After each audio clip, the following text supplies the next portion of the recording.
माहौल के लिए, इस महान उपस्थिति के लिए धन्यवाद। Hallelujah, hallelujah. जो अपनी कमियों को डाल दे, जला दे प्रभु इस पवित्र आत्मा की आग में। हालेलुया, शुद्ध कर। हालेलुया, मैं और मेरा खत्म हो जाए। हालेलुया, पवित्र आत्मा की आग जलने दे प्रभु। हालेलुया, एक एक हृदय हालेलुया परिपूर्ण हो जाए आपकी उपस्थिति से। हालेलुया, आपके प्यार से भर जाए। हालेलुया, आपका प्यार विवश करे प्रभु। हालेलुया, मजबूर करे उन बातों को छोड़ने के लिए। हालेलुया, रिखाला राबा दाला राबा साकाला राबा नीदोला राबो दलो राबी साकाला राबा नादाला राबा हसोली राबी नादी राबी दिला राबी हसला राबा नादाला राबो दिलो रिखाला राबा नादाली राबी। Hallelujah, hallelujah. प्रभु आपकी उपस्थिति के लिए धन्यवाद। हालेलुया, हम अपने जीवन आपकी पवित्र वेदी में अर्पण करते हैं। ग्रहण करें पिता, आपकी उपस्थिति के लिए धन्यवाद। हालेलुया, हालेलुया, धन्यवाद। आमीन। धन्यवाद प्रभु, इस चौथे सेशन में आप लेकर आए आपके दास को प्रभु। फिर से आपके हाथों में सौंपते हैं, आपके जोरावर बलवंत हाथों में लेकर प्रभु आप अपने दास को कल और आज इस्तेमाल किए प्रभु। इस रात की रात के सेशन के लिए फिर से विनती करते हैं प्रभु, आपका फजल में उन्हें आप लेकर आपके अभिषेक में छुपा कर प्रभु हमसे एक एक से बात करें और भी आपके कलाम को प्रभु एक एक की जरूरत के अनुसार का भोजन बनाकर हमें खिलाकर तृप्त करें। पिता धन्यवाद देते हैं और आपके दास को फिर से आपके हाथों में सौंपते हैं। प्रार्थना यीशु मसीह के नाम, आमीन। प्रभु के दास, प्रभु के नाम की स्तुति हो। खुदावंद ने फिर एक बार हमें ब्रेक के बाद अपनी हजूरी में एकत्रित होने का अनुग्रह दिया है। मेरे प्यारो, जो बातें प्रभु हमें सीखने के लिए मौका दे रहा है, ये बहुत कीमती बातें हैं। अगर हम इन बातों को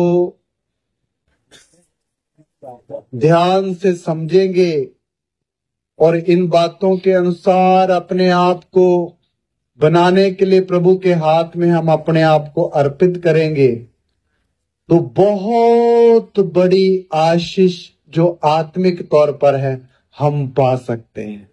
हालेलुया। थोड़ी सी नहीं, बहुत सारी आत्मिक आशीषें हम अपने जीवन में पा सकते हैं अगर हम इन बातों पर मन लगाएं। ये वो बातें हैं जो मनुष्यों की दृष्टि से छिपी हुई है।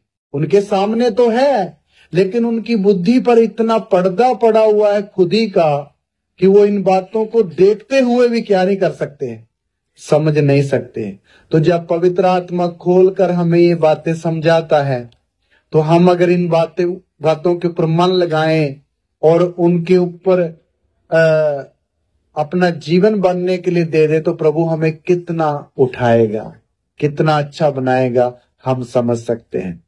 तो हम सीख रहे थे कि मैं और मेरा अपने आपे का इनकार करने के लिए यीशु मसीह ने बोला है। फिर हमने सीखा अपना आपा क्या है और ये कहां से आया, वो भी आपको प्रभु के आत्मा ने बताया। उसके बाद ये मनुष्य के अंदर कैसे प्रवेश हुआ, वो भी हमने सीखा। अदन की वाटिका में कैसे मनुष्यों के अंदर आ गया।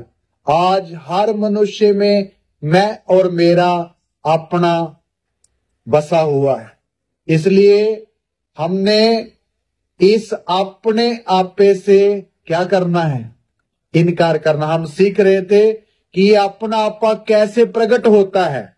जेलसी के द्वारा प्रकट होता है, नंबर 1। अपने आप को दिखावे के द्वारा। तो कितनी उदाहरणें हमने प्रभु के वचन से सीखी कि ये अपने आप को कैसे प्रकट होता है। तीसरा नंबर ये कैसे अपने आप को प्रकट करता है, हम पढ़ने जाएंगे लूका की पुस्तक, उसका 22 अध्याय का 24 वचन।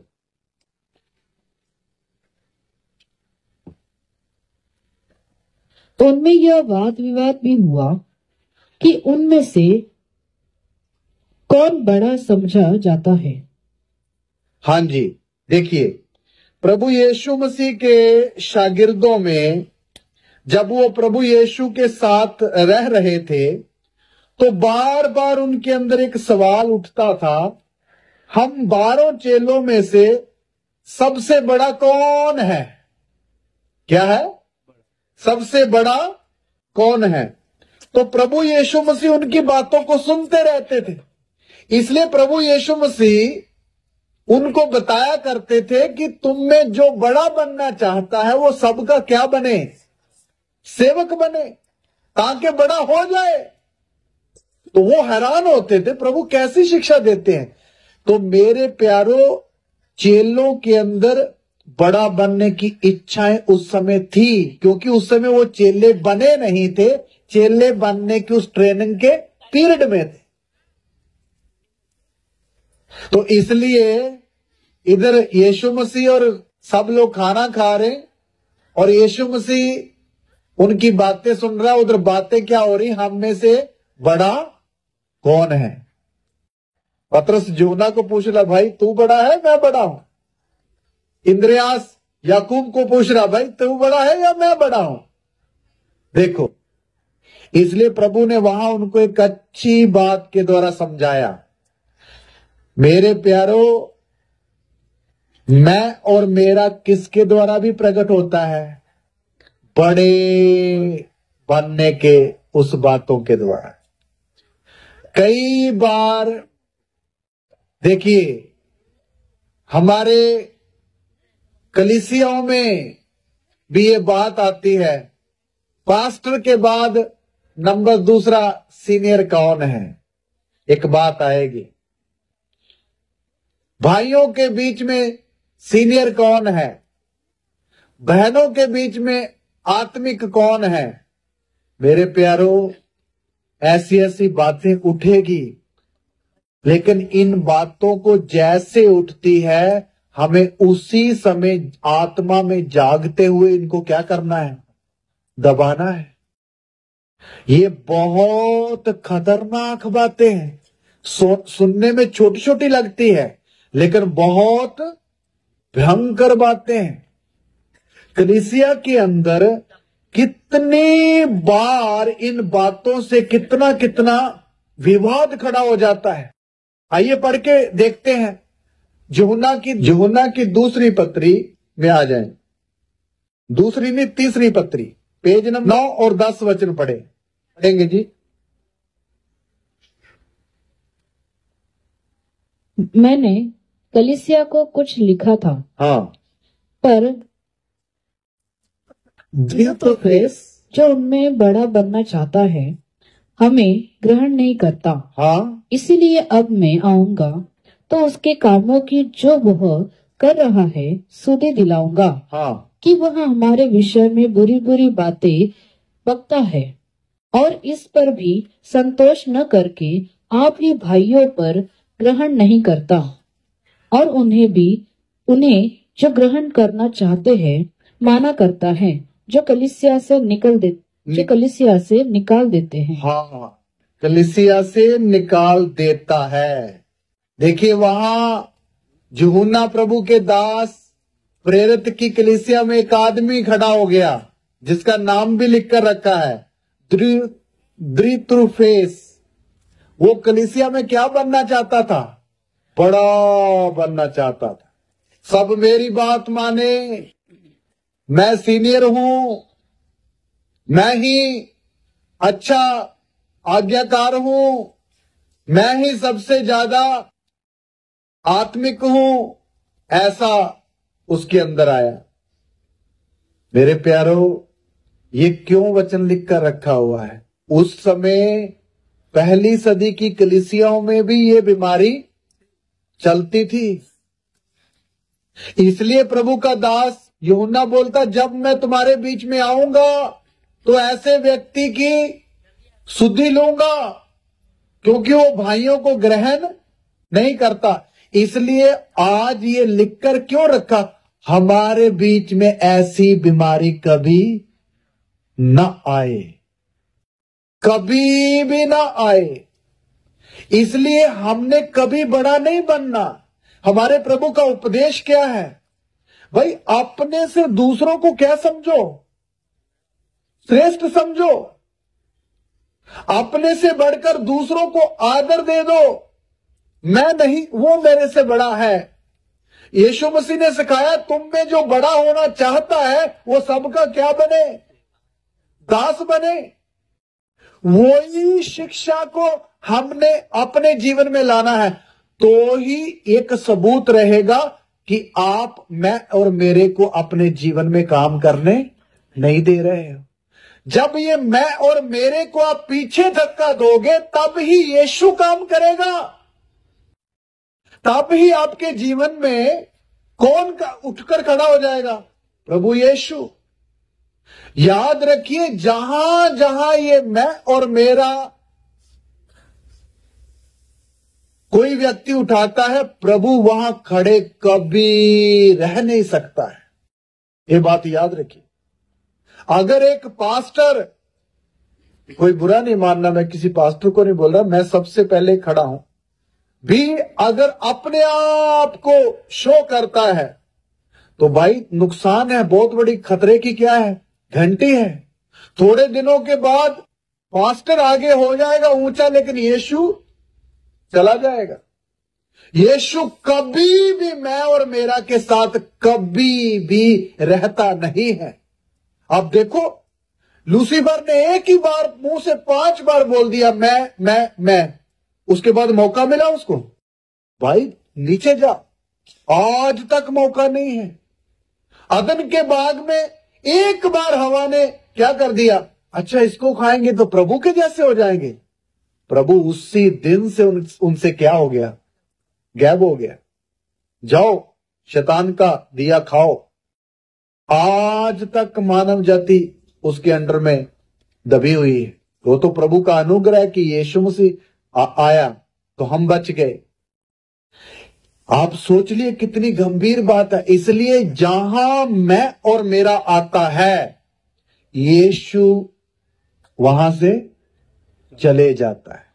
इसलिए कलीसिया में अगर कोई पास्टर, कोई भाई, कोई बहन मैं करता हुआ आगे बढ़े, मैं ही दूसरों से श्रेष्ठ हूं, तो आप समझ लिए आप जो कर रहे हैं वो इतना बुरा है कि यीशु को अपने जीवन से भी और कलीसिया से भी क्या कर रहे हैं, निकाल कर रहे हैं।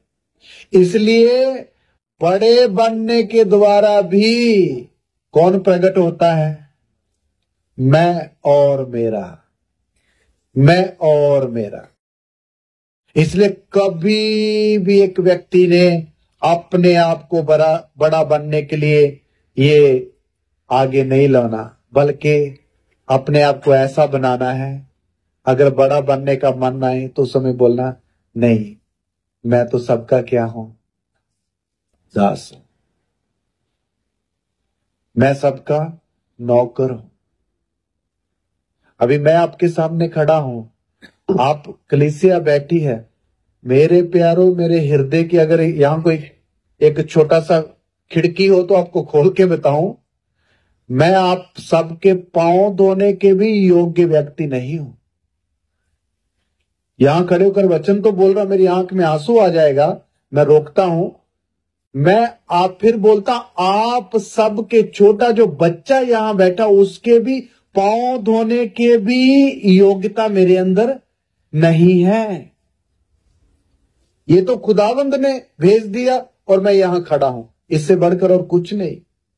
आप पास्टर प्रदीप को पूछिए, ये मुझे पिछले 5 वर्ष से भी ज्यादा जानते, एक बार भी मैंने इनको कभी बोला हो भाई मुझे मुंबई बुलाओ ना, अपनी कलीसिया बुलाओ, गवाह है 9 साल, देखो मैं 5 बोला 9, एक बार भी।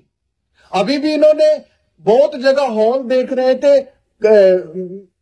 कोई हॉल बुक नहीं हो रहा। तो फिर मैंने पूछा, भाई आप ना प्रभु से ऐसे प्रार्थना करो, प्रभु जी तेरे दास रवि को बुलाना चाहता हूं, क्यों ऐसी गड़बड़ पड़ रही है, ऐसा करके बोलो। मेरे मन की इच्छा क्या था, अगर प्रभु की मर्जी नहीं है तो कैंसिल कर दे। प्रभु बोले उसको ना मत बुलाओ। इतना तक मुझे इच्छा नहीं थी, खुदावंद गवाह है। लास्ट में उन्होंने थोड़ा सा प्रोग्राम चेंज किया, तुरंत जगह का क्या होगा इंतजाम हो गया। इसलिए इमरजेंसी में मेरी टिकट भी ऐसी बुक करा दी, बैठ कर आने वाली। वो दोष नहीं है, आनंद से बता रहा हूं। कहने का मतलब हमें अपनी इच्छा से कुछ नहीं करना। मुझे मुंबई आकर क्या करना है, मुझे आप लोगों के बीच में आकर मेरा क्या काम, मैं कौन हूं। लेकिन अगर पिता की मर्जी है तो कोई भी रोक नहीं सकेगा। जो पिता की मर्जी है वो ही हमें चाहिए, उसी में ही मुझे भी आशीष मिलेगी, आपको भी आशीष मिलेगी। आने वाले महीनों में भी आपके ऊपर वो आशीष फलती ही रहेगी। अगर मैं अपनी मर्जी से यहां आऊंगा तो भाई मैं किसी को आशीष दे सकता हूं? तो कभी नहीं दे सकता। मैं तो खुद पाने के लिए हाथ उठाता रहता हूं, तो मैं किसको देनी है। इसलिए मेरे बोलने का मतलब, अपने आप को हम कलीसिया में बड़ा नहीं बनाना है, सबका दास बनना। अगर हम ऐसे बनेंगे तब हमारे अंदर से यीशु बोलेगा, हालेलुया। तब मेरे अंदर से पवित्र आत्मा कलीसिया के एक एक भाई से बात करेगी। जब हम अपने आपे को धक्का देकर किधर निकालेंगे, आउट हो, बाहर चल, मुझे तू नहीं चाहिए, तब यीशु किधर आएगा, अंदर ही बैठेगा और सिंहासन लगाएगा। हालेलुया, सिंहासन लगाएगा और उस सिंहासन पर बैठकर कलीसिया के ऊपर राज्य करेगा। कौन? यीशु मसीह। वो ही है आत्मिक संगति, बाकी सब प्रभु की तरफ से नहीं आती। इसलिए मेरे कहने का मतलब, कलीसिया में कभी भी छोटा भाई हो बड़ा भाई हो, अपने आप को बड़ा बनाना प्रभु की मर्जी नहीं है। हां, अगर प्रभु का आत्मा अगुवाई करता है प्रभु के दास को, किसी को कोई एल्डर बनने के लिए, किसी को सॉन्ग गाने के लिए, किसी को संडे स्कूल की क्लास लेने के लिए, तो किसकी अगुवाई से होना चाहिए? सब पवित्र आत्मा की अगुवाई से, मनुष्यों की इच्छा से नहीं। इच्छा से जो आता है वो मैं और मेरा की तरफ से है, लेकिन जो आत्मा की गवाही से आता है वो कहां से है? स्वर्ग से। इसलिए हमारे यीशु मसीह का जीवन पढ़ के देख लीजिए, उन्होंने अपने जीवन में, पूरे जीवन में एक ही काम किया है, पिता तेरी इच्छा क्या है? पिता मेरी नहीं बल्कि तेरी इच्छा क्या है। एक बार उन्होंने इस बात से थोड़ा सा इनकार करना चाहा, एक बार गतसमनी बाग में, प्रभु अगर तेरी मर्जी हो तो ये प्याला मेरे से, लेकिन फिर भी लास्ट में बोलते मेरी नहीं बल्कि तेरी इच्छा पूरी। वो बात बड़ी प्रिय लगती है, इसलिए क्योंकि प्रभु के अंदर तो मैं मेरा था ही नहीं, फिर भी उन्होंने जो शरीर में व्यक्तित्व था उसमें भी अपना हक नहीं रखा। वो भी हिस्सा किसको दे दिया? प्रभु यीशु तो यहां तक प्रभु परमेश्वर की इच्छा के प्रिय थे। उन्होंने बोला, चेलों ने बोला प्रभु जी रोटी खा लो। उन्होंने क्या बोला? मेरा भोजन ये है कि अपने भेजने वाले की मर्जी के अनुसार चलूं और उसके काम को, यही मेरा भोजन है। देखो, प्रभु का भोजन खाना भी उनका भोजन ये था कि उसकी मर्जी को पूरा करो। इसलिए वचन में हम पढ़ते हैं यीशु मसीह के अंदर परमेश्वर की सारी परिपूर्णता संदेह वास करती थी। वचन याद नहीं आपको? पढ़ के देखिए कुलुस्सियों की पत्री, ये तो बड़ा खास वचन है। कुलुस्सियों की पत्री 2 अध्याय में आ जाए, 2 का 9 वचन पढ़े। क्योंकि उसमें ईश्वरत्व की सारी परिपूर्णता सदैव वास करती है। हाँ, फिर एक बार पढ़े बहन। क्योंकि उसमें ईश्वरत्व की सारी परिपूर्णता सदैव वास करती है। देखिए, इसलिए लिखा यीशु मसीह के अंदर परमेश्वर की आदि नहीं, कितनी 75% भी नहीं, सारी परिपूर्णता सदैव वास करती है। मतलब पूरा का पूरा परमेश्वर तब यीशु मसीह के जीवन में सदैव क्या करता है? वास करता है। ये कैसे हुआ? क्योंकि यीशु ने मैं और मेरा को अपने जीवन में टच होने भी नहीं दिया, एक बात में भी टच होने नहीं दिया। इसलिए प्रभु उसी के जीवन में सारी परिपूर्णता के साथ आकर वास किया। मेरे प्यारो, वो यीशु के अंदर नहीं, आपके अंदर भी वास करना चाहता है। हर पास्टर के अंदर वास करना चाहता है। हर बहन के अंदर यीशु वास करना चाहता है पूरी महिमा के साथ। लेकिन रुकावट क्या है? रुकावट क्या? मैं और मेरा। इसलिए प्रभु इस जगह कभी नहीं आता। इस जगह प्रभु, यहां मैं और मेरा होता, प्रभु चुपके से चला जाता है। इसलिए क्यों बोला चेला अपने आपे से क्या करना है? ताकि ये मैं और मेरा को धक्का देकर निकालेंगे तो तब यीशु अंदर आके बैठेगा। फिर वचन की कमी नहीं होगी एक पास्टर के पास, फिर आराधना की कमी नहीं होगी एक पास्टर के पास, फिर सेवकाई की कमी नहीं होगी, कलीसिया के भाई बहनों की कमी नहीं होगी। भर के प्रभु देगा। यीशु मसीह के अगर सारे वचनों को समझे तो यीशु मसीह ने बोला गेहूं का दाना जमीन में पड़कर जब तक मर नहीं जाता वो क्या रहता है? अकेला रहता है। लेकिन जब मर जाता है तो बहुत सारा क्या फलता है? फल फलता है। प्रॉब्लम क्या है? वो मरने का मतलब क्या है? अपने आपे से इनकार करना। यही कठिन है। इसलिए मेरे प्यारों, कभी भी हमने एक बड़े बनने की बात हमारे अंदर नहीं आने देनी। इसलिए यूहन्ना बपतिस्मा देने वाला बोलता है, किसी ने बोला यीशु मसीह बपतिस्मा दे रहा है उस दूसरी साइड, तो यूहन्ना ने ये बोलना चाहिए था, हाँ उसको मैंने ही बपतिस्मा दिया था। ऐसा बोलना चाहिए था, हाँ उसको पहले मैंने ही बपतिस्मा दिया था, अभी वो भी औरों को बपतिस्मा दे रहा। स्वाभाविक तौर पर देखे तो ऐसे ही बोलना चाहिए था। लेकिन यूहन्ना ने वहां पता क्या बोला? जिसकी दुल्हन है वो ही दुल्हा है, और मैं दुल्हे का मित्र जो उसके पास खड़ा हुआ उसके आनंद से हर्षित होता हूं। इसलिए नीचे लिखा हुआ है वो बढ़े और मैं घटूं। देखिए, इसका मतलब यूहन्ना बपतिस्मा देने वाले के अंदर मैं और मेरा जय पाया हुआ बंदा था, मैं और मेरा नहीं था। इसलिए बोलता वो बढ़े और मैं घटूं। हम पास्टर लोग, हम कलीसिया के विश्वासी लोग आज भी क्या बोलना है?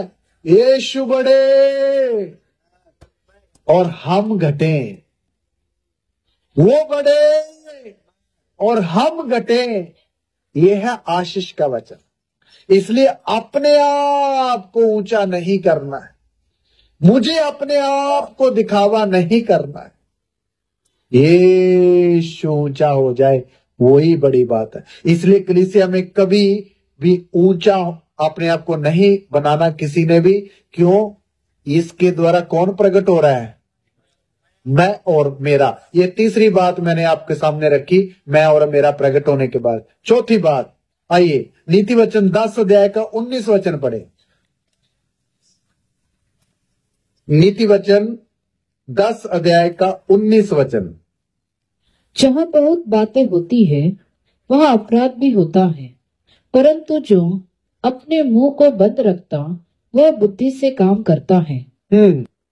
ये वचन आपको अच्छी तरह याद है, आप लोग मुंह जुबानी भी जानते होंगे। यहां लिखा जहां बहुत बातें होती है वहां क्या भी होता है, अपराध भी होता है, जब पाप भी होता है। लेकिन जो व्यक्ति अपने मुंह को बंद रखता है वो कहां से काम लेता है, बुद्धि से काम लेता है। चौथी बात, मैं और मेरा कैसे प्रकट होता है, बहुत सारी बातें करने के द्वारा। क्या करने के द्वारा, बातें करने के द्वारा। मेरे प्यारों, ये जो हम बोलते हैं, हमारे अंदर से जो बातें निकलती है, आपको मालूम ये कौन बोलता है, ये जीभ, ये टंग, जीभ बोलती है। और ये जीभ ऐसी एक लचकीली प्रभु ने बना के अंग रखा है हमारे अंदर। एक सारे अंगों में छोटा सा एक अंग है, लेकिन है बहुत भयंकर। क्या है, बहुत भयंकर है। प्रभु यीशु मसीह इस जीभ की परिभाषा बताते समय याकूब 3 में आप पढ़िए, वहां लिखा है कि छोटी सी माचिस की तीली से एक पूरा वन, जंगल क्या हो जाता है, जलकर राख हो जाता है। इसी तरह उसके नीचे लिखा हुआ है, इसी तरह क्या है, जीभ भी है। ये है तो छोटी सी, लेकिन बातें कैसी बोलती है, बड़ी बड़ी। कौन सी बातें बोलती, बड़ी बड़ी। मेरे प्यारो, इसका भेद भी हमें पता होना चाहिए। जीभ का भेद भी हमने सीखना है। ये इसको ज्यादा इस्तेमाल करेंगे तो कई बार आप किसी से बात करना शुरू करो, आप 2 मिनट क्या बोलोगे, नहीं 2 मिनट की बात है भाई, 10 मिनट ले जाएगा। और फिर जाने अनजाने में आप ऐसी ऐसी बातें बोल जाती हो जिसमें झूठ भी मिक्स होता है, निंदा भी मिक्स होती है, चुगली भी मिक्स हो जाती है, लेकिन करने वाले को कभी क्या भी नहीं लगता, पता भी नहीं लगता, है ना। इसलिए जीभ को इस्तेमाल करते समय बहुत सोच विचार समझ के इस्तेमाल करना है। इससे इसके द्वारा भी क्या प्रकट हो जाती है, मैं और मेरा, मैं और मेरा।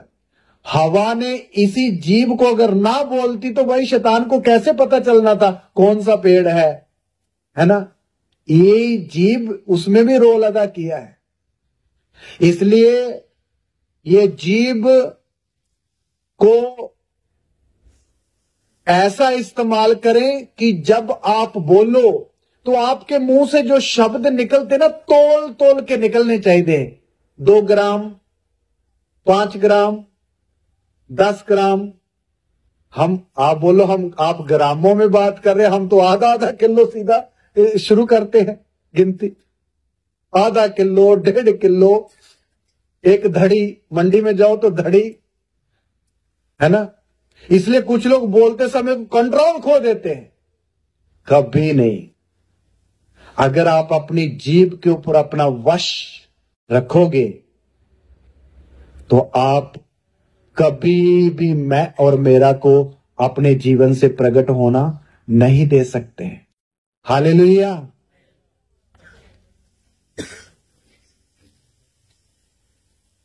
इसलिए प्रभु यीशु मसीह ने वचन में लिखा है, तू अपनी बातों ही के कारण धर्मी और अपनी बातों ही के कारण क्या ठहराया जाएगा, दोषी ठहराया जाएगा। देखिए, इसलिए हम जो बातें बोलते हैं, हमारी बातों ही के कारण हमारा न्याय भी होगा। इसलिए हम अपनी इन जीभ को, इस अंग को बहुत ही लिमिट में यूज करें। जैसे कोई सामान कम होता है तो फिर धीरे धीरे हम देते हैं ना। मान लो खाना बांटने वाला दाल कम पड़ जाए तो पहले तो कड़छी भर भर देता, आओ भाई आओ, और लो और लो। जब पता चल जाए पतीले में खत्म है फिर कैसे देगा, इतनी लो ना आप खाओ, फिर आज फिर देखते हैं, क्योंकि उसको पता कम।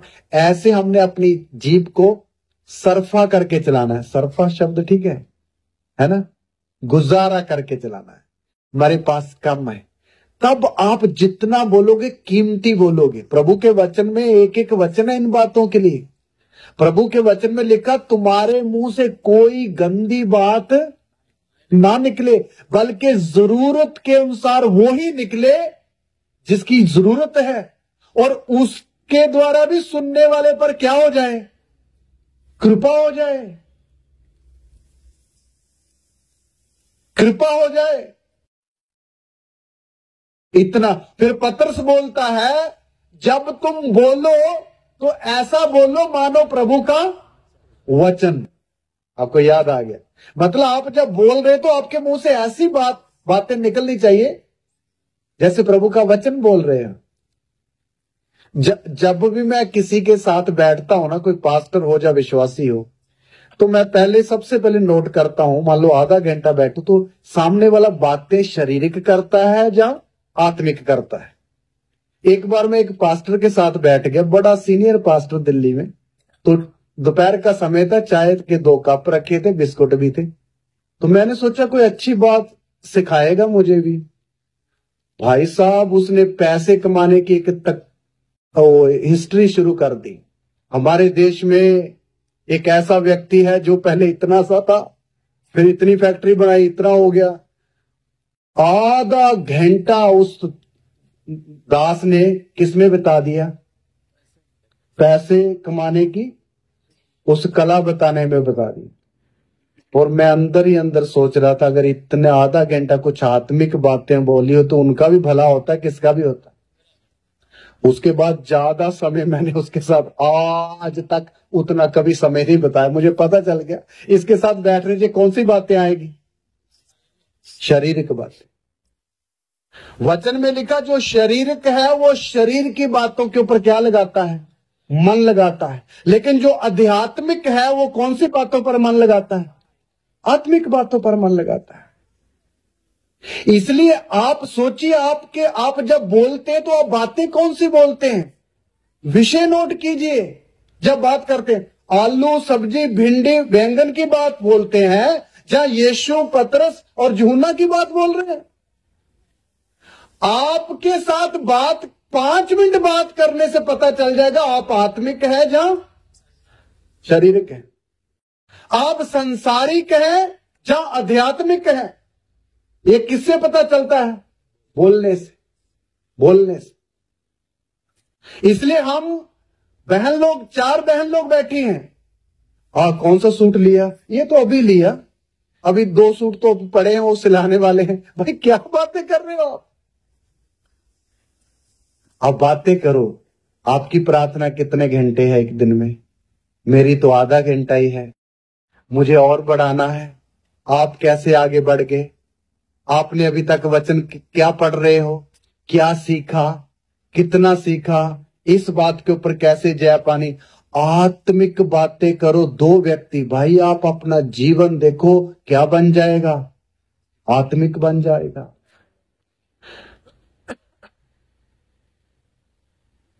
जब भी कहीं किसी से बात करते शुरू होने से पहले आप नोट कर लो बात किस विषय की तरफ जा रही है। अगर तो शारीरिकता जहां संसारिकता की तरफ जा रही तो उसको बोलो, भाई मुझे ना एक काम जरूरी याद आ गया, मैं फिर कभी आपको मिलूंगा। मौका मत दे दिए, उसको भी सोचने का मौका मिले। बंदा आया तो बड़े शौक से था, चल क्यों गया। लेकिन अगर बुद्धिहीन होगा तो तब भी नहीं समझेगा, है ना। इसलिए शारीरिक नहीं, हमें कौन सी बातें बोलनी है, आत्मिक। शैतान सिर में हाथ रख के बैठ जाएगा, इस बंदे को मैं पकड़ूं तो पकड़ूं कहां से, ये तो बोलता ही नहीं मेरी बातें। उसकी बातें कौन सी है? शारीरिकता की। उसकी बातें कौन सी है? संसारिकता की। उसकी बातें कौन सी है? शानो शौकत की। उसकी बातें कौन सी है? दुनिया में आगे बढ़ने की। उसकी बातें यही है। यीशु के पास वो 3 तरह की परीक्षा लेके, तीनों बातों में वो पहले खाने पीने की बातें लेके आया, प्रभु ने बोला नहीं। फिर यीशु को ऊंचा उठाने की बात लेकर आया, यीशु ने बोला नहीं। शैतान फिर भी बड़ा चालाक, उसने बोला इसको थोड़ा बड़ा दिखाता हूं पूरा संसार की झलक दिखाई। यीशु ने डांट के बोला, हे शैतान मेरे से दूर हो। गया नहीं गया? गया। इसी तरह हमें भी ऐसा ही बनना है। इसी तरह उसकी बात को समझना, किस रूप से आ रहा है और क्या बातें बोल रहा है। अगर ये बात हवा ने अदन की वाटिका में सोची होती, ये जो शख्स आके मेरे से बात कर रहा है विषय क्या है, तो फंसती नहीं। लेकिन उसने उसकी बातों को ना परखा, सीधा उसके ऊपर मन लगा दिया, इसलिए फंस गया। इसलिए मेरे प्यारों, जहां बहुत बातें होती है वहां क्या भी होता है? अपराध। अपराध। इसलिए हम बातें बोलते समय सोच सोच के, मैंने तो बोला तोल तोल के क्या करनी चाहिए? बोलनी चाहिए। क्या मेरे मुंह से जो ये शब्द निकल रहा है सही है? मुझे अभी भी याद है, मैं अपने धारीवाल वाले घर में डाइनिंग टेबल में बैठा हुआ खाना खा रहा था। मेरी भाभी खाना बना रही थी, मैं उस समय मेरी शादी नहीं हुई थी, उनके बच्चों के साथ खाना खा रहा था। भाई खाना थोड़ा लेट हो गया, मेरे मुंह से एक शब्द निकल गया, इसी कारण घरों में झगड़े होते हैं, खाना लेट होता है। ये शब्द ये 2005 की बात है। तुरंत मुझे पता चल गया, हे रवि, ये ऊंची आवाज से अब बात क्यों आई तेरे मुंह से? तू एक सेवक होकर 2 मिनट खाना लेट हो गया तो इसको सहन नहीं कर सकता है?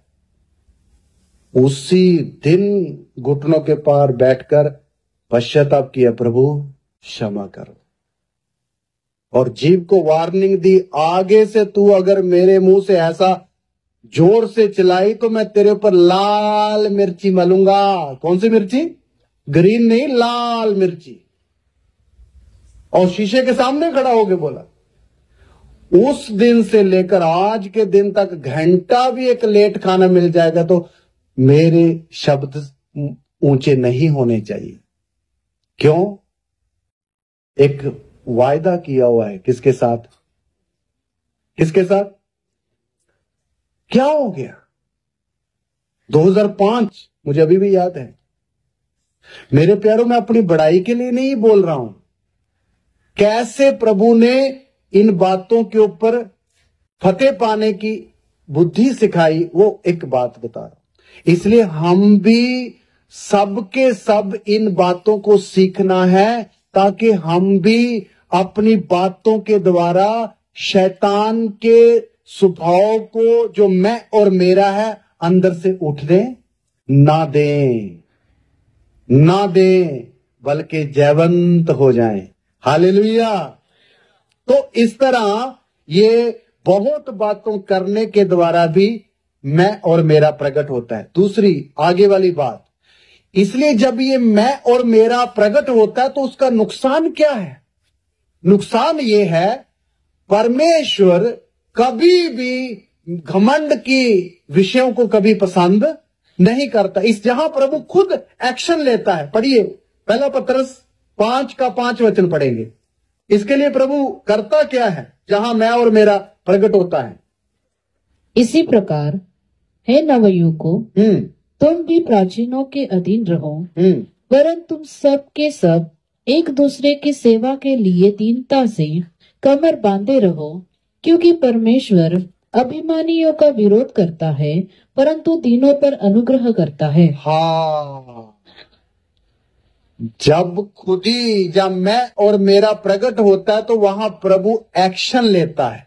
इधर लिखा है, हे जवानों, तुम दीनता के साथ दोस्ती रखो, क्योंकि परमेश्वर घमंडियों का क्या करता है? विरोध करता है। याद रखिए, जहां जहां घमंड प्रकट होगा, प्रभु स्वर्गदूत को भेजकर चुप नहीं कराता है। कौन खुद एक्शन लेता है? खुदावंद खुद एक्शन लेता है। उधर लिखा, परमेश्वर घमंडियों का क्या करता है? सामना करता है, सामना करता है। कितने उदाहरण है प्रभु के वचन से ये देने के लिए कि प्रभु ने घमंडियों का क्या किया? सामना किया। उदाहरण के तौर पर 2-3 आपके सामने रखना चाहता हूं, वचन पढ़ के नहीं, मुंह जुबानी। उन्होंने नूह की बाढ़ के बाद एक बड़ा बाबुल का क्या बना दिया? गुम्मट बना दिया।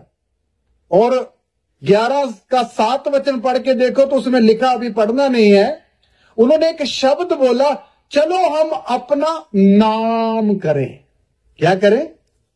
अपना नाम करें। इस प्रभु का नाम नहीं, अपना नाम करें। घमंड का गुम्मट खड़ा करना चाहा। वो गुम्मट बनाने का रीजन क्या था? नूह की बाढ़ से सारे मनुष्य मर गए थे। तो आगे आने वाली जनरेशन ने सुना बाप दादों से, भाई ऐसे ऐसे पहले हुआ था। उन्होंने बोला, आगे से ऐसा चांस हम देंगे ही नहीं। हम ऐसा बड़ा गुम्मट बनाएंगे जिसकी चोटी कहां तक हो? आकाश तक हो। नंबर होना चाहिए था कि आगे से हम पाप नहीं करेंगे। नूह की बाढ़ क्यों आई थी वो कारण नहीं जाना, बल्कि उल्टा घमंड दिखा रहे हैं। हम ऐसा गुम्मट बनाएंगे, प्रभु दूसरी बार पानी भी भेज देगा तो हमारा नुकसान नहीं होगा। तो फिर अपना नाम करना चाहा। प्रभु ने फिर वहां एक्शन लिया, सामना किया। प्रभु ने वहां एक ऐसी आदत शुरू करा दी, भाषाएं बदल दी। आज जो हम तेलुगु वाले, मराठी वाले, पंजाबी वाले इकट्ठे होकर कंफ्यूज रहते हैं, ये आशीष है या सजा है? ये जो ज्यादा भाषाएं हैं हमारे पास दुनिया में, ये आशीष है या सजा है? सोच के जवाब दीजिए, मैं अगला सवाल ही पूछूंगा। पास्टर जी, ये आशीष है सजा है? आशीष। देखो जबान बदल गई। ये सजा है। आप सोचो ना, कब बदली ये प्रभु ने? वो थोड़ी, आदम जब तू फूले फलेगा तो तेरी भाषा बहुत हो जाए, वो अगर बोलता वहां तो फिर आशीष थी। कब बदली? तुम लोग घमंड कर रहे हो, चलो तुम्हारी मैं भाषाओं में गड़बड़ी डाल देता। वो गुम्मट ऊपर की जाने की बजाय किधर आ गया? क्योंकि प्रभु घमंडियों का क्या करता है? सामना करता है। नंबर दूसरा, प्रभु ने सामना किया। बाइबल में एक राजा है नबूकदनेस्सर, नाम आप जानते हैं। इस व्यक्ति को प्रभु ने सारे वर्ल्ड के ऊपर राजा बनाया था। एक देश के ऊपर नहीं, एक महाद्वीप के ऊपर नहीं, पूरे वर्ल्ड के ऊपर। हिंदुस्तान भी उसके अधीन आता था उन दिनों में। और इसने बड़ा महल बनाया था अपने रहने के लिए। और वो सब कुछ दिया किसने था? सर्वशक्तिमान ने। एक दिन इस व्यक्ति ने पाप करने से पहले एक ऐसा दर्शन भी देखा था और इसको चेतावनी भी मिली थी। फिर भी एक दिन महल के ऊपर खड़े होकर इसने जब अपनी वो राज्यसभा को देखा कि इतना सुंदर मेरा महल है, तो वहां उसने एक शब्द बोला। आइए आपके साथ पढ़ के देखता हूं। दानियल नबी की किताब 4 अध्याय में आइए। मैं बोल रहा हूं, परमेश्वर घमंडियों का क्या करता है जी? सामना करता है। अब 28 से पढ़े तो और भी समझ आ जाएगा। यह सब कुछ नबूकदनेस्सर राजा पर घट गया। 12 महीने के बीतने पर जब वह बेबीलोन के राजभवन की छत पर टहल रहा था, तब वह कहने लगा, क्या यह बड़ा बेबीलोन नहीं है जिसे मैं ही ने अपने बल और सामर्थ से राजनिवास होने को और अपने प्रताप की बढ़ाई के लिए बसाया है। देखिए, अपने ही मन में बोल रहा है, क्या ये बड़ा बाबुल मैंने ही नहीं बनाया है अपनी शानो शौकत के लिए? ऐसा बोल रहा है। ये नम्रता को दिखाता है, घमंड को प्रकट कर रहा है? घमंड को मैंने बनाया है। अच्छा, आगे जैसे ही ये शब्द उसने बोला, फिर क्या हुआ? यह वचन राजा के मुंह से निकलने भी न पाया था। ये शब्द पूरा राजा के मुंह से निकलने ही नहीं पाया था कि आकाशवाणी हुई, एक आकाशवाणी हुई, हे राजा नबूकदनेस्सर, हे राजा नबूकदनेस्सर, तेरे विषय में यह आज्ञा निकलती है, हाँ, राज्य तेरे हाथ से निकल गया। हाँ, राज्य तेरे हाथ से निकल गया। देखो, एक घमंड का शब्द मुंह से निकला, 1 मिनट भी नहीं लगा ये बोलने के लिए। 30 सेकंड से भी कम सेकंडों में बोला जाएगा ये वर्ड। उसी समय स्वर्ग से एक एक्शन आ गया, हे राजा नबूकदनेस्सर, राज्य तेरे हाथ से जाता रहा। मेरे प्यारों, महलों में रहने वाले राजे को बाद में प्रभु ने पशु बांधने वाली जगह में बंधवाया, और परोंठे खाने वाला, बड़ा भोजन करने वाला राजा भी क्या खा रहा है? घास। क्यों? प्रभु घमंड का, मैं और मेरा का क्या करता है? सामना करता है। क्या करता है जी? आप समझ लीजिए, ये मैं और मेरा यीशु ने बोला इसका इनकार करो, इसके पीछे हिस्ट्री कितनी लंबी है। सामना करता है। एक और राजा के बारे में आपको पढ़ाता हूं, प्रेरितों के काम 12 अध्याय में आ जाइए। एक और राजा की बीती हुई घटना को हम पढ़ेंगे। प्रेरितों के काम 12 अध्याय का 21 से 23 तक पढ़िए। ठहराए हुए दिन हेरोदेस राजवस्त्र पहनकर सिंहासन पर बैठा और उनको व्याख्यान देने लगा। तब लोग पुकार उठे, यह तो मनुष्य का नहीं, ईश्वर का शब्द है। ध्यान दीजिए, राजा हेरोदेस बड़ा राजकीय वस्त्र पहनकर अपने सिंहासन पर बैठकर पब्लिक को क्या देने लगा? भाषण देने लगा। और जब भाषण देने लगा, उनके मुंह से जो शब्द निकल रहे थे, पब्लिक ने क्या बोला? ये मनुष्य नहीं बोल रहा है, बल्कि कौन बोल रहा है? परमेश्वर बोल रहा है। ऐसा प्रतीत होता है। मेरी बात समझ रहे हैं? पब्लिक ने क्या बोला राजा को खुश करने के लिए? ये मनुष्य का भाषण नहीं, बल्कि किसका है? जैसे ईश्वर बोल रहा है। इतना आदर दे दिया मनुष्य को। ये जब शब्द निकले तो राजा ने रोका नहीं पब्लिक को। आगे क्या रिजल्ट क्या होता है? हाँ, उसी क्षण, उसी सन, एक शब्द लिखा, उसी वक्त प्रभु के एक स्वर्गदूत ने तुरंत उसे मारा, क्योंकि उसने परमेश्वर को महिमा न दी। और वह कीड़े पड़ के मर गया। कितने दिन बाद? तुरंत। मैंने बोला ना, घमंडियों का प्रभु क्या करता है? सामना करता है। एक स्वर्गदूत को प्रभु ने भेजा, उसी समय उसको मारा। एक बीमारी लगी जिससे जिस्म में क्या पड़ गए? वो कीड़े पड़े, वो राजा मर गया, चंगा होने का मौका नहीं हुआ। मेरे प्यारो, जहां जहां ये मैं और मेरा अपना प्रकट होता है, वहां खुदा एक्शन लेता है और उसको कभी कामयाब होने नहीं देता है। इसलिए अभी इतना खतरनाक जब मैं और मेरा है, तो हमने करना क्या है? अपने आपे से इनकार करना है। इससे बचने का यही उत्तम उपाय है जो हमारे प्रभु यीशु मसीह ने बताया है।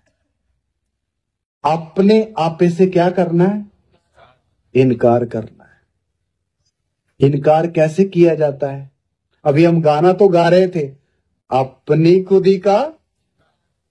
वो गाना गाना तो होता है, लेकिन इनकार गाना गाने से नहीं होता है। जिस व्यक्ति को ये भेद प्रकट हो गया कि मैं और मेरा कहां से आया और कितना खतरनाक है, इससे नुकसान कितने कितने बड़े होते हैं, वो फिर सोच समझ विचार के कुछ दिन लेकर, कुछ हफ्ते लेकर सोचकर क्या करेगा? इनकार करेगा। कैसे? बाइबल निकालेगा। जो तरीका मैं जानता हूं, जहां लिखा हुआ अपने आप का इनकार करो, घुटने टेकेगा, प्रभु के सामने बैठकर उस वचन के ऊपर अपनी उंगल या अपना दाहिना हाथ रखेगा और प्रभु के सामने प्रार्थना करेगा, प्रभु आज इस डेट, महीना और साल मैं अपने आपे का क्या करता हूं? इनकार करता हूं तेरे वचन के अनुसार, क्योंकि आपकी आज्ञा है। और उस दिन, डेट, महीने, साल को याद रखिएगा। उसके बाद कभी भी अपने जीवन में मैं और मेरे को उठने मत दीजिए। आपका इनकार स्वर्ग में क्या हो जाएगा? कबूल हो जाएगा। ये ऐसे इनकार किया जाता है। हालेलुया, ऐसे इनकार किया जाता है।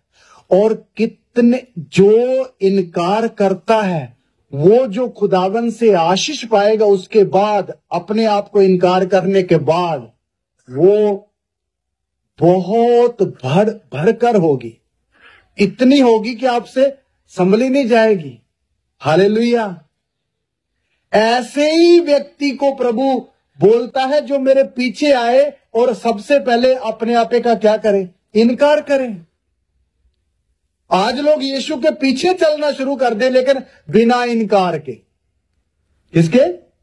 इनकार के बिना चलने के कारण बीच बीच में फिर बड़ा होने का इच्छा, फिर जलन का प्रॉब्लम, फिर दिखाने का प्रॉब्लम, फिर ज्यादा बातें बोलने की बात। ये समस्या क्यों आती है?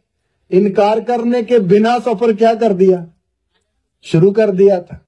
इसलिए ये समस्या है।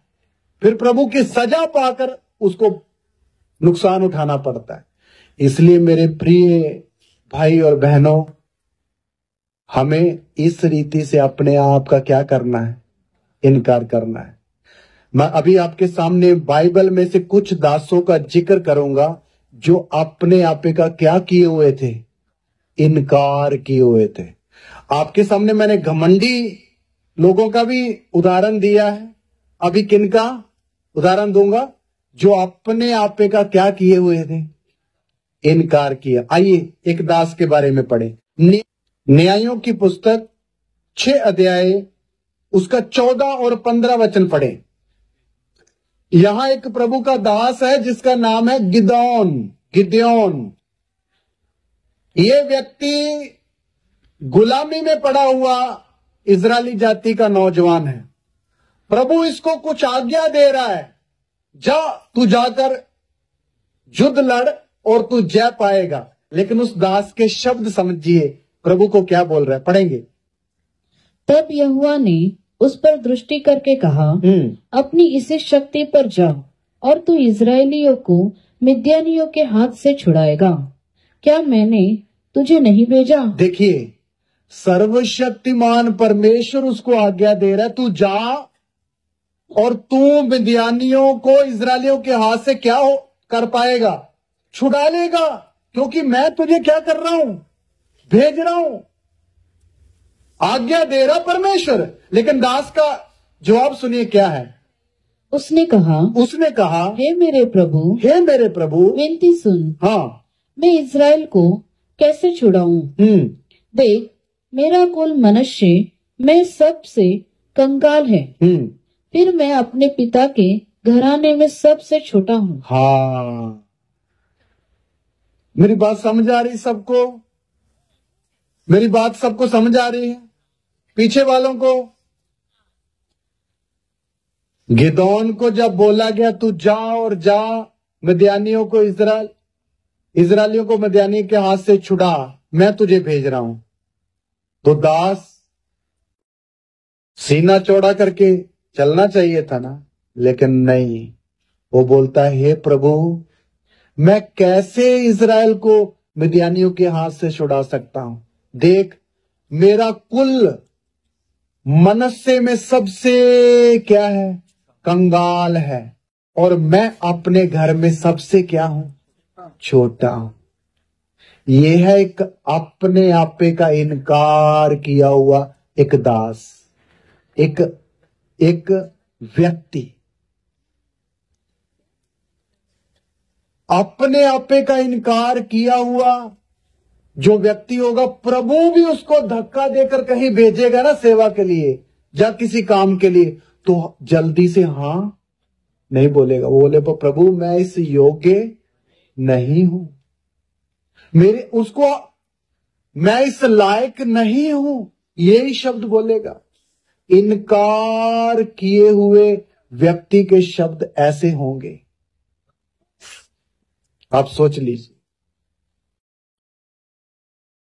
वो व्यक्ति जाने के लिए मना किया, अपनी वीकनेस उसको नजर आ रही।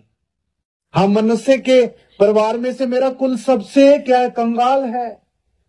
भाई तू प्रभु कंगालों को चुनेगा? तू तो सबसे बड़े वाले को चुनना चाहिए।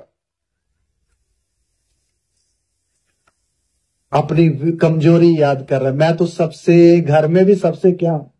छोटा।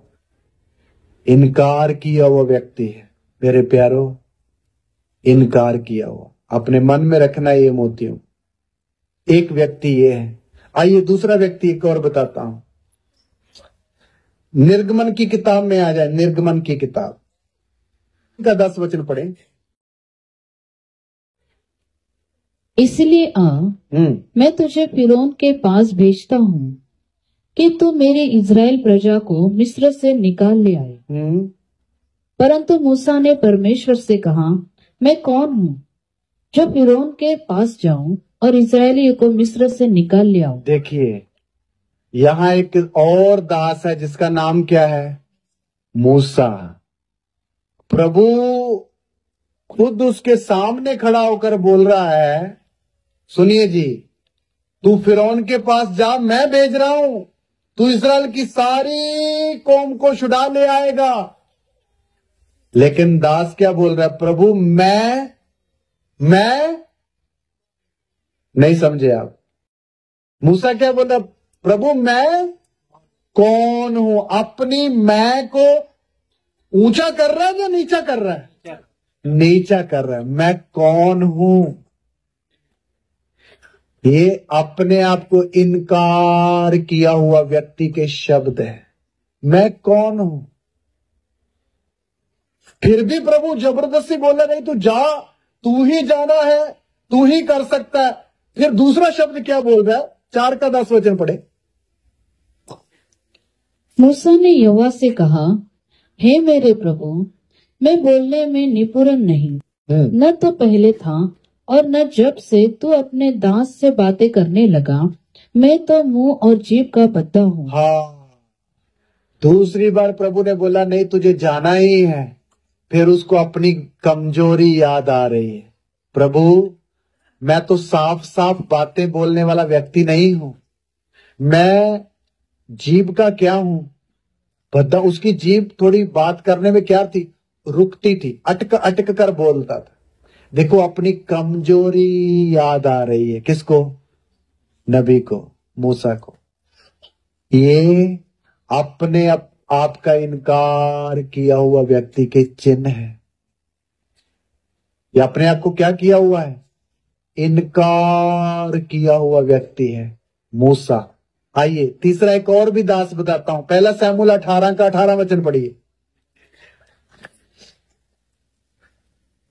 पहला शमूएल 18 अध्याय उसका 18 वचन। दाऊद ने शाऊल से कहा, हाँ, मैं क्या हूँ? मेरा जीवन क्या है? हाँ, और इज़राइल में मेरा पिता का कुल क्या है? हाँ, कि मैं राजा का दामाद हो जाऊं। हाँ, मिल गया। पहला शमूएल 18 अध्याय 18 ही वचन। यहां दाऊद को साउल राजा का दामाद बनने का एक ऑफर है कि तू राजा की बेटी के साथ क्या कर ले, शादी कर ले। तो दाऊद का जवाब सुनिए, फिर एक बार पढ़ेंगे सिस्टर। दाऊद ने शाऊल से कहा, मैं क्या हूँ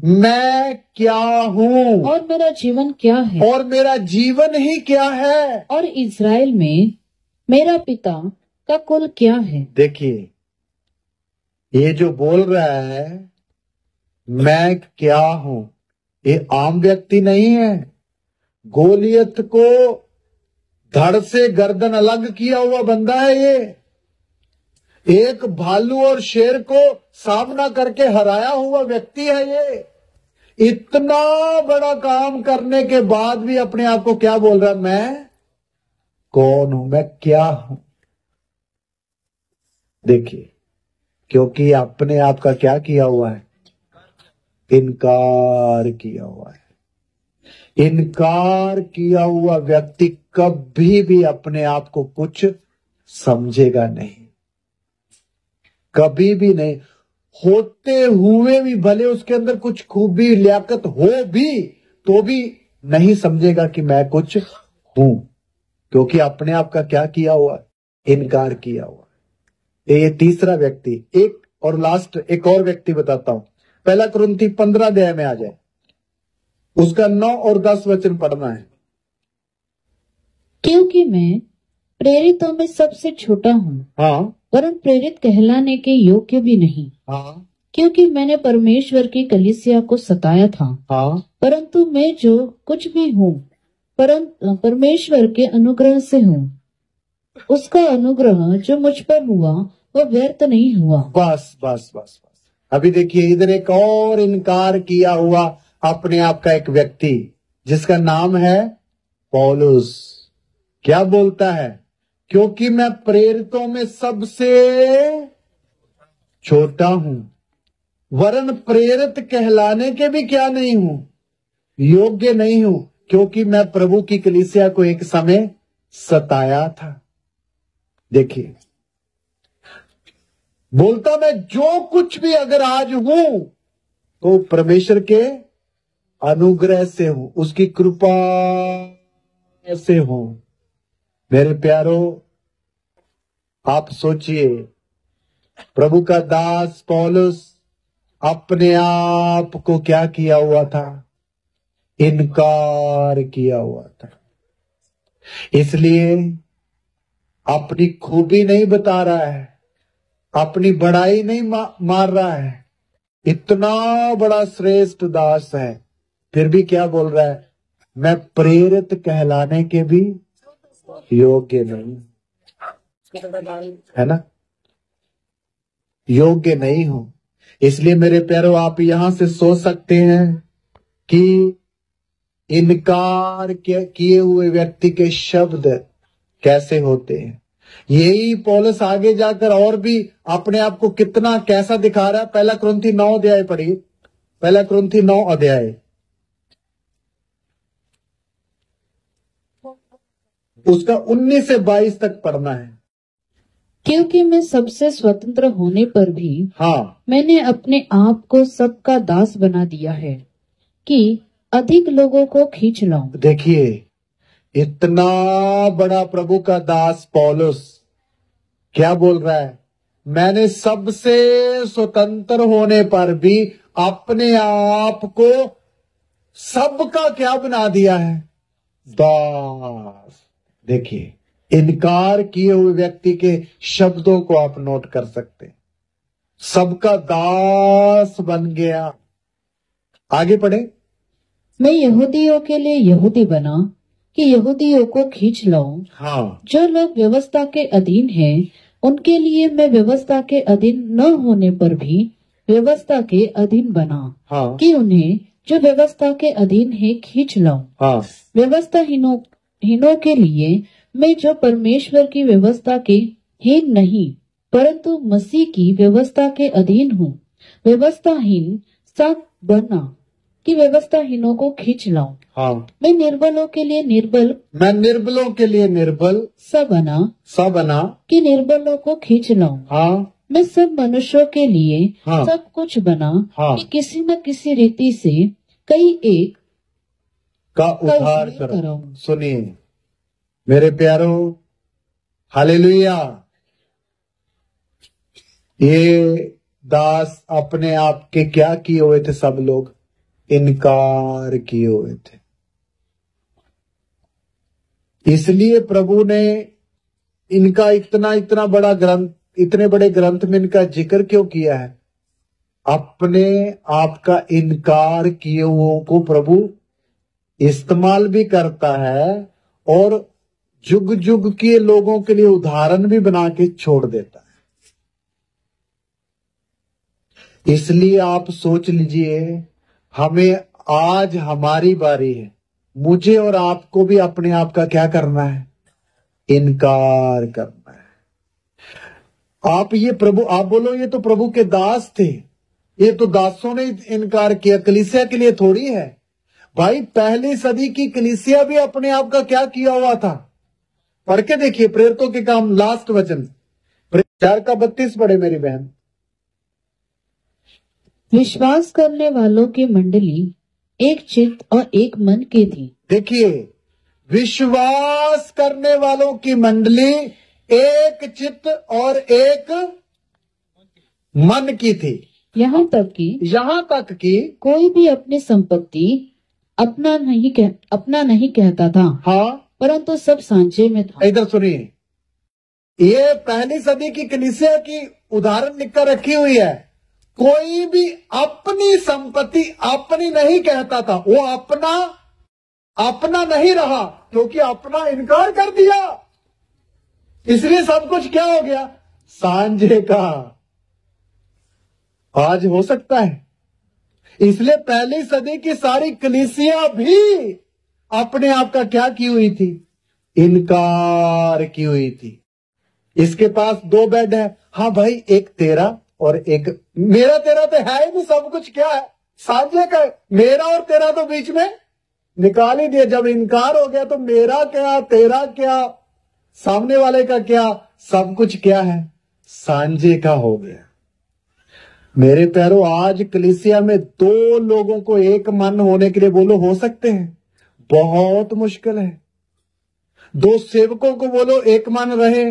ये मैं कई बार एक वचन के ऊपर मनन कर रहा था। यीशु ने बोला, यदि 2 व्यक्ति एक मन होकर पृथ्वी पर स्वर्ग में किसी चीज को बांधेंगे तो वो क्या हो जाएगी? बंध जाएगी। खोलेंगे तो वो। तो मैंने बोले, पवित्र आत्मा आज क्यों ऐसे होता नहीं? कारण क्या है? प्रभु का आत्मा बोलता, आज 2 व्यक्ति एक मन नहीं होते। ये कंडीशन आज भी वही है, लेकिन प्रॉब्लम क्या है? हाथ तो पकड़ रखा है इधर वाले ने भी, इधर वाले ने भी, लेकिन मन में कुछ और ही चल रहा है। हम दोनों में बड़ा कौन है? अगर कोई काम हो गया तो श्रेय किसको मिलेगा? तो वही का एक मन है नहीं। पतरस और यूहन्ना दोनों वो लंगड़े के सामने खड़े हैं। लंगड़ा पैसे मांग रहा है। उन्होंने बोला, भाई सोना चांदी तो हमारे पास नहीं है। उधर अगर ध्यान से आप उस वचन को पढ़ोगे तो लिखा, पतरस ने यूहन्ना के साथ उसकी तरफ देखा।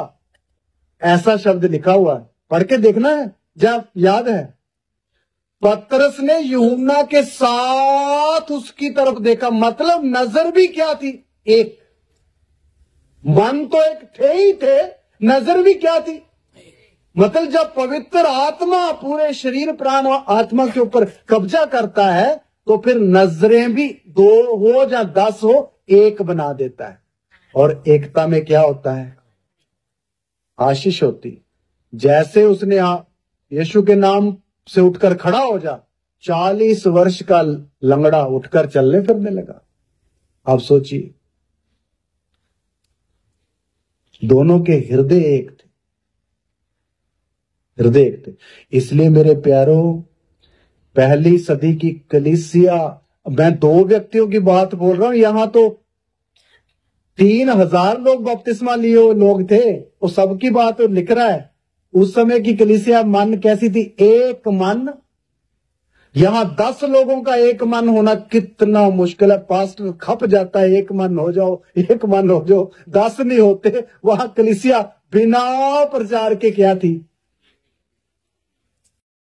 इसलिए तो प्रभु वहां कलीसिया में चलता और फिरता था। हालेलुया। मेरे प्यारो, मैं इससे बढ़कर क्या बोलना है। इसलिए आइए हम अपने अपने घुटनों को टेकें और प्रभु के सामने इन वचनों के लिए मनन करें। प्रभु, तूने बोला है अपने आप का इनकार करो। प्रभु, तेरे वचन का आदर करता हूं और मैं आज अपना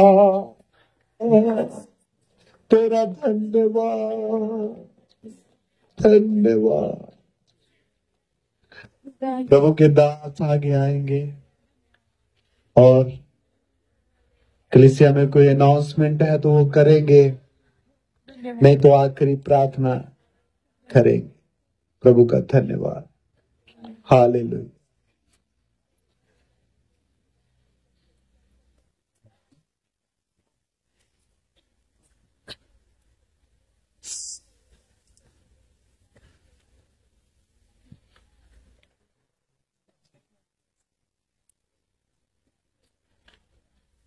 जी, सोचना है अभी गद्दे आ गए हैं। किसी को अगर गद्दे नहीं मिले कल तो आज ले लेना। ओढ़ने के लिए भी कुछ 20 मंगाए हैं, तो ऐसा नहीं सोना कोई। और सुबह 5 बजे थोड़ा आगे आके बड़े लोग सब आगे आ सकते हैं, बहनें भाई, क्योंकि पीछे आराधना जो सुबह हम कर रहे हैं अपने परमेश्वर के महान उपस्थिति में, उसके सिंहासन के सामने। तो प्रियो, वो हम अपने लिए, किसके लिए? अपने लिए। तो हम अपने आप को पवित्र करें, शुद्ध करें, आराधना करें। आंसुओं से कर सकते हो, अन्य भाषा से कर सकते हो।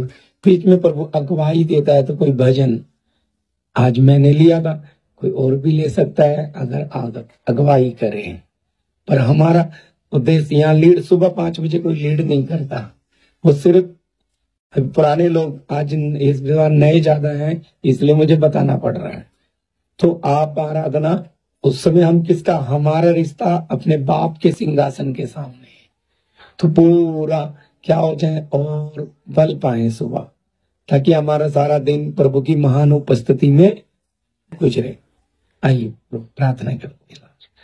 धन्यवाद स्वर्गीय पिता, परम प्रधान प्रभु यीशु मसीह, हम धन्यवाद देते हैं प्रभु, इस दूसरे दिन की सभाओं को भी आपने समाप्त किया।